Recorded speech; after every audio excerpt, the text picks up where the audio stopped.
शिव पुराण में शिव और पार्वती के विवाह की कथा अत्यंत महत्वपूर्ण और विस्तृत रूप से वर्णित है। ये कथा केवल एक विवाह समारोह नहीं, बल्कि शिव और शक्ति के मिलन, सृष्टि के संतुलन और भक्ति के महत्व को दर्शाती है। शिव पार्वती विवाह की पृष्ठभूमि। शिव पुराण के अनुसार दक्ष प्रजापति की पुत्री सती ने भगवान शिव से विवाह किया था। जब दक्ष ने एक विशाल यज्ञ का आयोजन किया और शिव को छोड़कर सभी देवताओं को आमंत्रित किया, तो सती अपने पिता के अपमान से आहत होकर यज्ञ कुंड में कूदकर अपने प्राण त्याग दिए। इस घटना से शिव अत्यंत क्रोधित हुए और उन्होंने दक्ष के यज्ञ को नष्ट कर दिया। सती के वियोग में शिव ने घोर तपस्या की और सृष्टि में असंतुलन पैदा हो गया।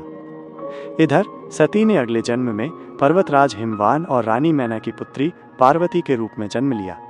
बचपन से ही पार्वती भगवान शिव की भक्ति में लीन थीं और उन्हें ही अपने पति के रूप में प्राप्त करना चाहती थीं। पार्वती की कठोर तपस्या। पार्वती ने भगवान शिव को प्रसन्न करने और उन्हें पति रूप में प्राप्त करने के लिए घोर तपस्या की। उन्होंने अन्न जल का त्याग कर दिया और कठोर साधना की। उनकी तपस्या की अग्नि से तीनों लोग जलने लगे, जिससे देवताओं में हाहाकार मच गया। देवताओं ने ब्रह्मा और विष्णु से सहायता मांगी। इसी दौरान तारकासुर नामक राक्षस का आतंक बढ़ गया था, जिसे केवल शिव के पुत्र द्वारा ही मारा जा सकता था। इसलिए देवताओं ने कामदेव को शिव की तपस्या भंग करने के लिए भेजा, ताकि शिव का विवाह हो सके। कामदेव ने शिव पर पुष्प बाण चलाया, जिससे शिव की तपस्या भंग हो गई। क्रोधित शिव ने अपनी तीसरी आंख खोलकर कामदेव को भस्म कर दिया। बाद में रति कामदेव की पत्नी के आग्रह पर शिव ने कामदेव को पुनर्जीवित किया, लेकिन उन्हें अनंग, बिना शरीर के बना दिया। देवताओं का हस्तक्षेप और शिव का विवाह के लिए राजी होना। पार्वती की अखंड भक्ति और तपस्या से शिव अंततः प्रसन्न हुए। उन्होंने पार्वती की निष्ठा को परखा और फिर उन्हें अपनी अर्धांगिनी के रूप में स्वीकार कर लिया।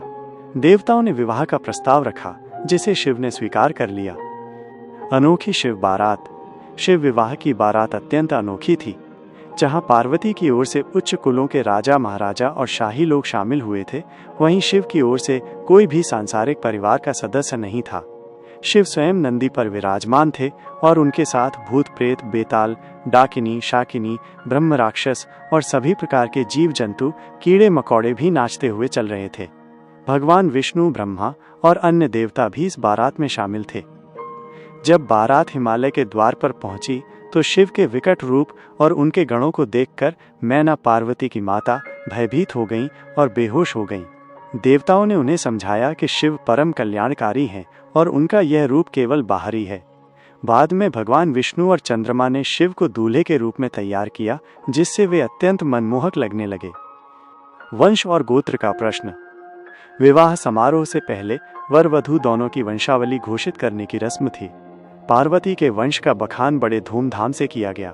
जब शिव की बारी आई तो उनकी ओर से कोई नहीं बोला। पार्वती के पिता पर्वतराज ने शिव से अपने वंश के बारे में बताने का अनुरोध किया, लेकिन शिव मौन बैठे रहे। ये देखकर सभी अतिथि, विशेषकर कुलीन राजा महाराजा, आश्चर्यचकित और चिंतित हुए। उन्हें लगा कि शिव का कोई कुलवंश नहीं है। तब नारद मुनि ने आगे आकर समझाया कि भगवान शिव स्वयंभू हैं। उनके कोई माता पिता, कोई वंश, कोई गोत्र या कोई परिवार नहीं है। वे स्वयं ही अपनी रचना हैं। नारद ने बताया कि शिव आदि हैं और उनका एकमात्र वंश ध्वनि आल है, जो सृष्टि की पहली अभिव्यक्ति है। विवाह समारोह। नारद मुनि के स्पष्टीकरण के बाद सभी की शंकाएं दूर हुईं। पर्वतराज हिमवान ने अपनी पुत्री पार्वती का कन्यादान भगवान शिव को किया। विधि विधान से शिव और पार्वती का विवाह संपन्न हुआ। ये विवाह केवल एक शारीरिक मिलन नहीं था, बल्कि शिव और शक्ति के अनंत, अपार और आध्यात्मिक मिलन का प्रतीक था, जिससे सृष्टि में संतुलन पुनः स्थापित हुआ और तारकासुर का वध करने वाले कार्तिकेय का जन्म संभव हुआ। ये कथा शिव पुराण में विस्तार से वर्णित है और शिव पार्वती के प्रेम, त्याग और दिव्य स्वरूप को दर्शाती है।